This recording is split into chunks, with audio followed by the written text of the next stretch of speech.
दसम भाव में केतु के होने पर जातक के पिता को कष्ट होता है, भाग्य में बाधा आती है, कष्टों की अधिकता होती है, पिता से सुख में कमी आती है, अश्व आदि वाहन से गिरकर चोट लगती है।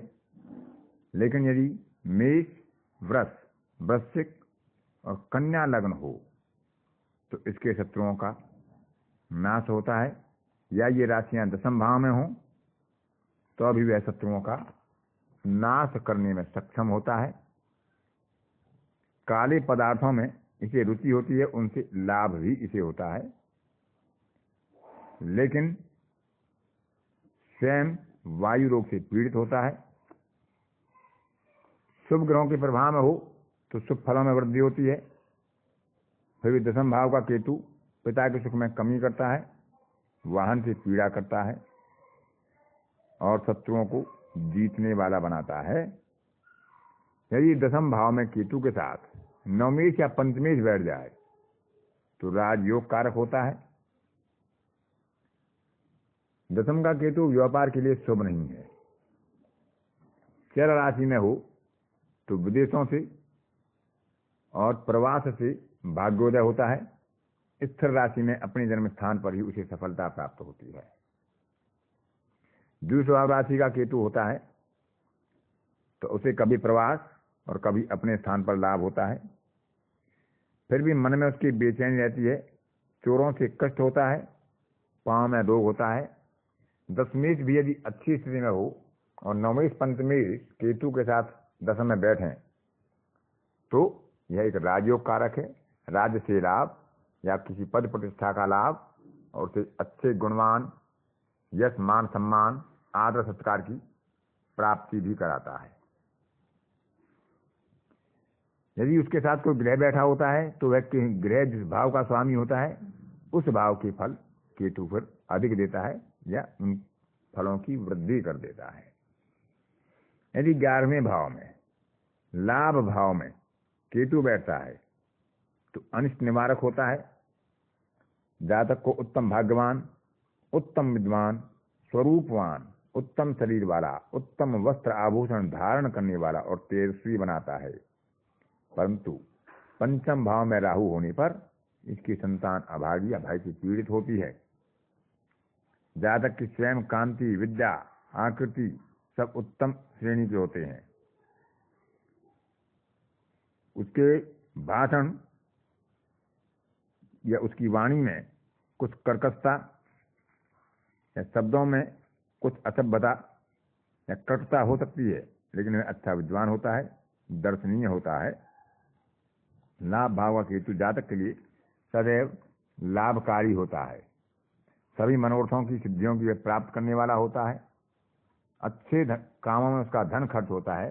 जिस कार्य को करता है उसमें लाभ अच्छा और शीघ्र होता है। शुभ गुणों का प्रभाव हो तो उसकी वाणी, उसकी शिक्षा, रूप, भोग, तेज, वस्त्र आदि सब कुछ अच्छे होते हैं। लेकिन पंचम में राहु होने पर संतान के लिए यह शुभ नहीं है और पेट में कोई रोग के कारण कष्ट होता है। क्योंकि 11वें भाव का मालिक यदि अच्छी स्थिति में होगा तो लाभ अच्छे होंगे, शत्रुओं पर विजय प्राप्त करेगा, हर प्रकार से लाभ कमाने में सफल होगा, लक्ष्य का संधान करने वाला होगा। लेकिन पाप ग्रहों के प्रभाव में आकर या लाभेश की 6, 8, 12 में बैठने के कारण उपरोक्त शुभ फलों में फिर कमी आ जाती है। ऐसा जातक जिस कार्य को भी हाथ में लेता है उससे शीघ्र लाभ कमाता है और आलस्य से ऐसा व्यक्ति रहित होता है। वह अपने किए गए कार्य को, अपने लिए हुए कार्य को बीच में अधूरा नहीं छोड़ता है। 12वें भाव में, द्वादश भाव में यदि केतु बैठता है तो उसे पैर, नेत्र और नाभि के आसपास अधिक पीड़ा की संभावना होती है। वाद विवाद में वह विजयी होता है क्योंकि 6ठे भाव में राहु होता है और सुखी होता है, लेकिन मामा के सुख में कमी आती है। ऐसे जातक को यदि शुभ ग्रहों का प्रभाव इस पर हो, द्वादश अच्छी स्थिति में हो तो अच्छे भोग भी प्राप्त होते हैं। यदि पाप पीड़ित होगा तो मन में अशांति रहती है। यदि इस पर शुभ ग्रह का प्रभाव हुआ, विशेषकर गुरु की दृष्टि हुई, तो ऐसे जातक को मोक्ष प्राप्त करने वाला भी ज्योतिषकारों ने बताया है कि ऐसा जातक मोक्ष प्राप्त करने की तरफ बढ़ता है अपने शुभ कार्यों, अपने सत्कार्यों के कारण, अपनी तपश्चर्या के कारण। अंत में वह अच्छे लोगों की प्राप्ति करता है। लेकिन यदि पाप ग्रह उसके साथ हो, पाप ग्रह का उस पर योग या दृष्टि हो, तो ऐसा जातक गुप्त पाप करने वाला, अधम, खर्चीला, निर्धन और उल्टे रास्ते चलने वाला, आंखों के रोग से पीड़ित होता है। उसका धन बुरे कामों में खर्च होता है। लेकिन यदि द्वादश अच्छी स्थिति में हो, शुभ प्रभाव में हो और केतु पर पाप प्रभाव ना हो, केतु शुभ ग्रह से युक्त हो, तो अच्छे फल देता है। जैसे बुध से युक्त होगा तो व्यापार में सफल कराएगा, शुक्र से युक्त होगा तो राजा जैसा संपन्न और कवि या लेखन आदि में रुचि या काव्य करने वाला, गुरु से युक्त होगा तो उसे धर्म की तरफ ले जाने वाला, धार्मिक बुद्धि बनाने वाला, मोक्ष की प्राप्ति में रुचि रखने वाला, उच्च या शुभ ग्रही होगा या शुभ ग्रह के साथ होगा तो जितेंद्रिय वृत्ति और विशेष योग्यता प्राप्त होता है, शक्ति मार्ग का साधक होता है।